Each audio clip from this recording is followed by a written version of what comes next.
Hello बच्चों, चलिए अब आज हम लोग पढ़ेंगे टाइप्स ऑफ एसिड्स। मतलब एसिड्स कितने प्रकार के होते हैं। एसिड्स एक्चुअली हमने इसकी ओरिजिन कहाँ से, उसके बेसिस पे इसको क्लासिफाई किया है। ठीक है, तो सबसे पहला है that is the organic acid. ये जो ऑर्गेनिक एसिड है, ऑर्गेनिक शब्द आप हमेशा ध्यान रखिएगा। ऑर्गेनिक शब्द जो होता है वो लिविंग से रिलेटेड होता है। लिविंग चीज की बात जहां पर भी की जाएगी वहां पे ऑर्गेनिक शब्द जरूर यूज होगा। तो दिस इज ऑर्गेनिक एसिड। तो acids that are present in plants and animals are called organic acid. Organic acid वह एसिड है जो कि प्लांट्स और एनिमल्स में पाया जाता है। ऐसे एसिड को हम लोग बोलते हैं organic acids. They are generally, जितने भी ऑर्गेनिक एसिड होंगे वो यूजुअली जो होते हैं वो वीक एसिड्स होते हैं। जितने भी आपके प्लांट से मिले एसिड या एनिमल से मिले एसिड, तो ऐसे एसिड जो होते हैं वो यूजुअली वीक होते हैं। हम लोग ईटेबल होते हैं, मतलब हम लोग खा सकते हैं। ठीक है कुछ एग्जांपल देखते हैं। सबसे पहले लेमन। लेमन में पाए जाने वाला जो एसिड है that is the citric acid. किसी भी खट्टी चीज में, लेमन है, ऑरेंजेस हैं, ये सब में जो पाया जाता है acid that is the citric acid. दूसरा है एप्पल। एप्पल में पाए जाने वाला जो एसिड है that is the malic acid. Malic acid जो होता है वो एप्पल में पाया जाता है। तीसरा है टमाटो। टमाटो में ऑक्सैलिक एसिड। ऑक्सैलिक एसिड पाया जाता है। और ये जो पथरी हो जाती है जिसे हम लोग कहते हैं स्टोन हो गया, तो ये जो स्टोन होता है वो ऑक्सलेट आयन होता है। तो जिनकी भी बॉडी में ये स्टोन बनने की टेंडेंसी होती है, प्रवृत्ति होती है, तो ऐसे लोगों को टमाटो और पालक जो होता है वो मना करा जाता है कि आप वो ना खाएं। क्यों? क्योंकि उसमें ऑक्सैलिक एसिड होता है टमाटो में, तो ऑक्सलेट आयन बनने के चांसेस ज्यादा बढ़ जाते हैं। तीसरा ये नेक्स्ट है टैमरिंड। टैमरिंड मतलब इमली। जो इमली होती है उसमें होता है acid that we call it the tartaric acid. Tartaric acid पाया जाता है इमली के अंदर। अगला है सार मिल्क या कर्ड। दही जो होती है, दही में या कभी दूध खट्टा हो गया, मतलब फट जाता है, दूध खट्टा हो गया, तो उसमें जो पाया जाता है that is the lactic acid. Lactic शब्द जो होता है वो बना हुआ है सिर्फ मिल्क के लिए। जैसे लैक्टोज, जो बच्चों का वो दूध वाला पाउडर जो आता है उस पर देखते हो, उस पर लिखा होता है लैक्टोज। लैक्टोज शब्द जो होता है वो मिल्क से रिलेटेड है। तो यहाँ पे जो एसिड पाया जा रहा है that is the lactic acid. जो हमारी दही होती है खट्टी है, अगर खट्टी है तो जाहिर सी बात है उसमें कोई एसिड है तभी वो खट्टा है। ठीक है, ये मैंने प्रीवियस भी बताया था। तो उसमें जो एसिड पाया जा रहा है दैट इज लैक्टिक एसिड। अगला है विनेगर। विनेगर, विनेगर में पाया जाता है एसिटिक एसिड। विनेगर जो सिरका जिसे हम लोग कहते हैं, ठीक है, तो जो विनेगर होता है उसमें जो एसिड पाया जा रहा है that is the acetic acid. और इसके अलावा जो प्रोटीन होता है उसमें जो एसिड पाया जाता है वो एमिनो एसिड होता है। ठीक है, तो ये आपके कुछ ऑर्गेनिक एसिड्स हैं और ये सारे के सारे वीक एसिड्स हैं। यानी कि ये हम इनको यूज कर सकते हैं अपनी डे टू डे लाइफ में, इनका प्रयोग कर सकते हैं। खाने के रूप में हम लोग यूजुअली इनका करते हैं।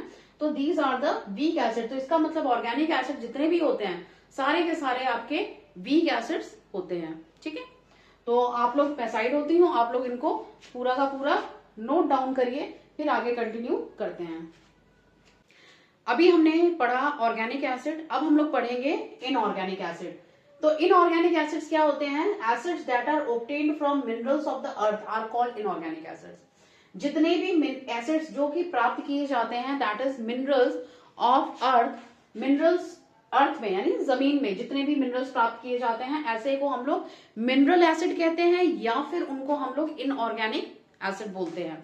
For example that is HCl hydrochloric acid, H2SO4 that is sulphuric acid, HNO3 that is the nitric acid. ये सारे एसिड जो होते हैं बहुत स्ट्रॉन्ग होते हैं। अभी हमने पढ़ा था ऑर्गेनिक एसिड। ऑर्गेनिक एसिड जो थे वो वीक एसिड्स थे। अब इनऑर्गेनिक एसिड में भी वीक एसिड्स होते हैं। For example carbonic acid, phosphoric acid, ये दोनों एसिड्स जो हैं वो है तो तुम्हारे इनऑर्गेनिक एसिड, लेकिन they are the weak acids.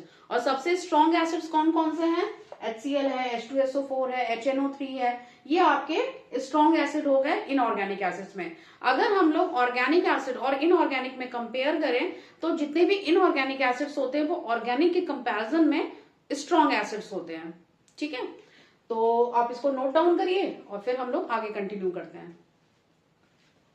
आइए अब हम लोग पढ़ते हैं uses of weak acids. Weak acids के क्या यूजेस हैं? वीक एसिड अभी हमने बात किया, they are the organic acid जो कि हमें प्लांट्स और एनिमल से मिल रहे हैं। सबसे पहले हम लोग देखते हैं इसमें एसिटिक एसिड। एसिटिक एसिड का प्रयोग हम लोग कहाँ पे करते हैं? That is used as a preservative in making pickles. जो अचार बनते हैं ना, अचार में हम लोग प्रिजर्वेटिव के फॉर्म में एसिटिक एसिड डालते हैं, ठीक है, जिससे हमारा जो अचार है वो लंबे समय तक चले। दूसरा है टार्टरिक एसिड। ये जो टार्टरिक एसिड है that is an ingredient of baking powder. Baking powder जो हम लोग बेकिंग में यूज करते हैं, बेकिंग पाउडर दो चीजों को मिला के बनता है, that is the baking soda and tartaric acid. Okay, ये हम डिटेल में अभी हम आगे के चैप्टर में इसको फिर से पढ़ेंगे। तो बेकिंग पाउडर और baking soda both are different things. Baking powder में दो चीजें होती हैं, baking soda and the tartaric acid, तो वहां पर हम टार्टरिक एसिड यूज करते हैं। ओके, तीसरा है कार्बोनिक एसिड। कार्बोनिक एसिड क्या होता है? जो हम लोग कोल्ड ड्रिंक्स पीते हैं, आप लोग पेप्सी, कोला ये सब पीते हैं, उसमें क्या होता है? उसमें एसिड पड़ा रहता है, that is the carbonic acid. जो गैस जैसे ही आप नॉब खोलते हो ना, उसका करके आवाज आती है, तो that is the carbonic acid और that is used in soft drinks. Okay, अब आता है मिनरल एसिड। मिनरल एसिड क्या है? ये आपके स्ट्रॉन्ग एसिड्स हैं जो अभी हमने बात किया, जो कि हमें मिनरल यानी अर्थ के से हमें मिल रहा है। सबसे पहले हम लोग यहाँ बात करते हैं नाइट्रिक एसिड की। नाइट्रिक एसिड का फॉर्मूला है HNO3 और ये यूज किया जाता है in the manufacture of fertilizer. जितने भी फर्टिलाइजर्स बनते हैं वहां पे इनको नाइट्रोजन की आवश्यकता होती है, वहां पे ये कौन फुलफिल करता है? That is the nitric acid. Nitric acid से भी वहां पे यूज मैन्युफैक्चर बनाने में ये हेल्प करता है, ठीक है। दूसरा है explosive TNT, that is try nitrotoluene. ये एक एक्सप्लोसिव है, ब्लास्ट करना, ठीक है, तो वहां पे इस नाइट्रिक एसिड का प्रयोग होता है। अगला है आर्टिफिशियल सिल्क। एक तो नेचुरल सिल्क मिलता है जो हमें सिल्क मॉथ से मिलता है, एक होता है आर्टिफिशियल सिल्क, ठीक है। तो जो आर्टिफिशियल सिल्क है उसको बनाने के लिए हम लोग यहाँ पे नाइट्रिक एसिड का प्रयोग करते हैं। अगला है डाइज। डाइज में प्रयोग किया जाता है इनका, नाइट्रिक एसिड का। और जो प्लास्टिक बनाई जाती है, प्लास्टिक आपको पता है, डे टू डे लाइफ में प्लास्टिक इतनी बुरी तरह से चली गई है, तो इसको बनाने के लिए हम लोग यहाँ पर HNO3 का भी प्रयोग करते हैं। तो these are the uses of weak acids and the nitric acid. इसके बाद इसी को कंटिन्यू करते हुए आगे हम लोग बाकी के एसिड्स के भी यूजेस पढ़ेंगे, ठीक है। आप लोग इसको नोट डाउन कर लीजिए।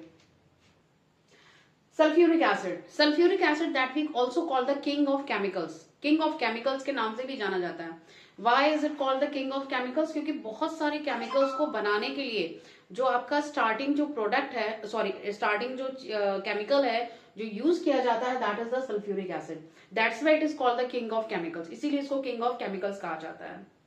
सबसे पहले देखते हैं इसका यूज फर्टिलाइजर में होता है। इससे पहले हमने नाइट्रिक एसिड पढ़ा था, नाइट्रिक एसिड का भी यूज फर्टिलाइजर में होता है। इसके अलावा सल्फ्यूरिक एसिड भी यूज किया जाता है in making of fertiliser.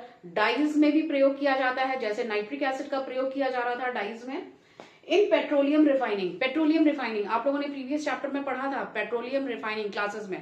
Petroleum refining में क्या किया जाता है?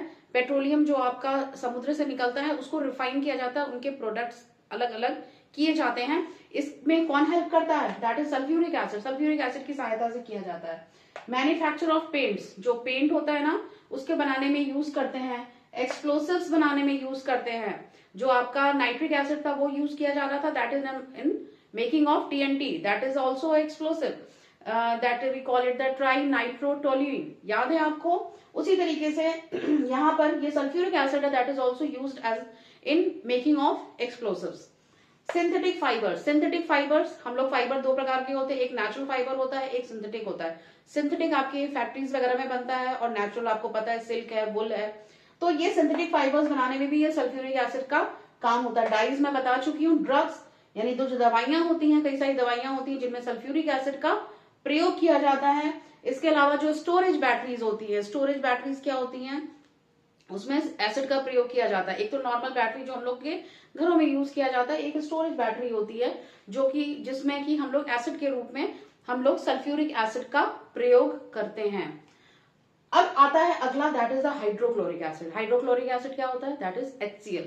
ओके, तो मेटल को जब हमें इलेक्ट्रोप्लेटिंग वगैरह करनी रहती है तो आपको मेटल सरफेस क्लीन करना होगा, साफ करना होगा, तब आप उस पर इलेक्ट्रोप्लेटिंग कर पाओगे, राइट। तो ये इलेक्ट्रोप्लेटिंग करने के लिए हम लोग जो यूज करते हैं, दैट इज इसको क्लीन करने के लिए, जो मेटल को क्लीन करने के लिए हम लोग एसिड यूज करते हैं, that is the hydrochloric acid. Okay, अच्छा, जैसे कोई बर्तन है, उसको आप, उसमें अगर आप पानी उबाल रहे हो तो बार बार उबाल रहे हो तो उसमें क्या होता है, स्केल्स बन जाती हैं, उसमें बहुत सारे किनारे किनारे लाइनिंग्स हो जाती हैं, स्केल्स फॉर्म हो जाती है। तो जो बॉयलर्स हैं, बड़ी बड़ी फैक्ट्रीज में जो बॉयलर्स में लगातार पानी उबल रहा है, तो जो स्केल फॉर्मेशन होता है तो उसको क्लीन करना पड़ता है समय समय पे।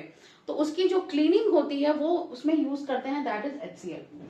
Now the used in textiles, textile industry मतलब क्लोथिंग इंडस्ट्री में, टेक्सटाइल कपड़े बनाने में यूज किया जाता है। इसके अलावा फूड, बहुत सारे ऐसे भोजन हैं जहां पे हम लोग एसिड का प्रयोग करते हैं, दैट इज HCl। इसके अलावा लेदर, लेदर जो चमड़ा होता है, चमड़े के जूते बनते हैं, बेल्ट बनते हैं, तो वहां पे लेदर का जो प्रयोग किया जा रहा है, लेदर के बनने में उसको हाइड्रोक्लोरिक एसिड का प्रयोग किया जाता है। इसके अलावा डाइज, डाइज में तीनों एसिड्स का प्रयोग किया जाता है, that is the nitric acid, that is the sulphuric acid, that is the hydrochloric acid. ठीक है, तो these are the uses of hydrochloric acid, sulphuric acid, nitric acid, these are all the mineral acid. तो I hope अब आपको clear होगा, और आप लोग इसको पूरा नोट डाउन करिए और आपको ये याद होना चाहिए। ठीक है, तो आज के लिए यहीं पे हम लोग इसको एंड करते हैं। थैंक यू वेरी मच, और इसको आप लर्न करिएगा। ठीक है, थैंक यू।